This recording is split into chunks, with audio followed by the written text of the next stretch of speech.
talking about a tariff of 10% on China based on the fact that they're sending. ভারতের কপালের ভাঁজ শুরুতেই চওড়া করেছিলেন খ্যাপাটে বিশ্ব নেতা হিসেবে পরিচিত ট্রাম্প। শপথ অনুষ্ঠানে চীনের প্রেসিডেন্ট শি জিনপিংকে দাওয়াত দিয়েছিলেন ট্রাম্প। সেই দাওয়াতে জিনপিং সায় দিতে পারবেন না বুঝেই হয়তো তার সাথে ফোনে আলাপ করেছেন ট্রাম্প। চীনের সাথে ঘনিষ্ঠ না হতে চাইলেও আপাতত বৈরিতা বাড়াতে চাইছেন না তিনি, সেই আভাসই দিয়েছেন টিকটকের উপর দিয়ে যাওয়া নিষেধাজ্ঞা তুলে নিয়ে।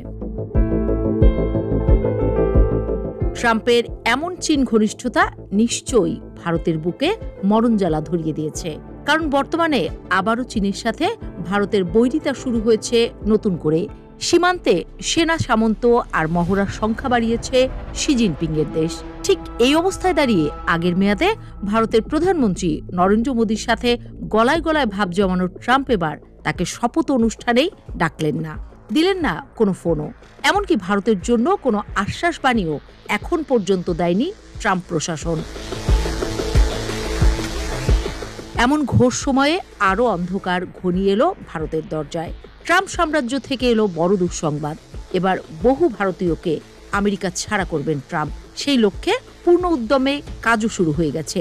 বিনা নথিতে অবৈধভাবে আমেরিকায় থাকা ভারতীয়দের এবার বের করেই ছাড়বেন ট্রাম্প। সংবাদ মাধ্যম ব্লুমবার্গের প্রতিবেদনে বলা হয়েছে, এখন পর্যন্ত যুক্তরাষ্ট্রে বসবাসকারী প্রায় 18,000 অবৈধ ভারতীয় অভিবাসীকে চিহ্নিত করা হয়েছে। তাদেরকে ভারতে পাঠানোর কার্যক্রমও শুরু হয়ে গেছে। তবে 18,000-এ ক্ষান্ত হওয়ার কোনো সম্ভাবনা নেই।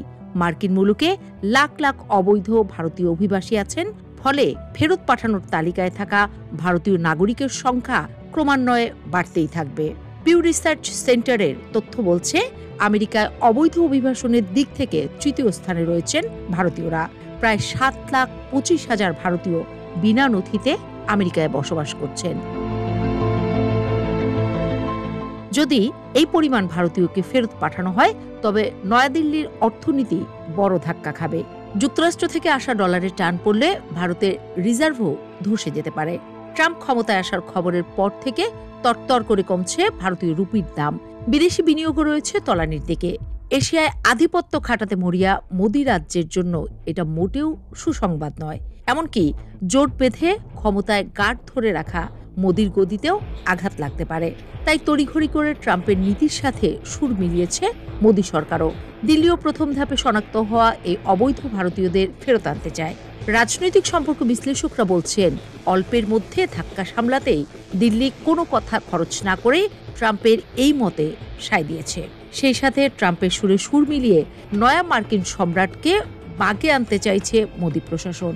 কারণ ট্রাম্প পেকে বসলে কেবল অবৈধ অভিবাসী নয়, ভারতের উপর বহু নিষেধাজ্ঞার বোঝাও চাপানো হতে পারে। বড় ট্রাম্প অ্যাটাক ঠেকাতে আগে থেকেই রক্ষণাত্মক অবস্থান নিয়েছে ভারত। এরই মধ্যে আগামী মাসে ওয়াশিংটনে মোদি ও ট্রাম্পের একটি দ্বিপাক্ষিক বৈঠক আয়োজনের চেষ্টা করা হচ্ছে। জানা গেছে, এই বৈঠকে চীনকে মোকাবেলা করার আর বাণিজ্য সম্পর্ক বৃদ্ধির পাশাপাশি ভারতীয় নাগরিকদের সহজে দক্ষ কর্মী ভিসা পাওয়ার ব্যবস্থার বিষয়ে আলোচনা করা হবে।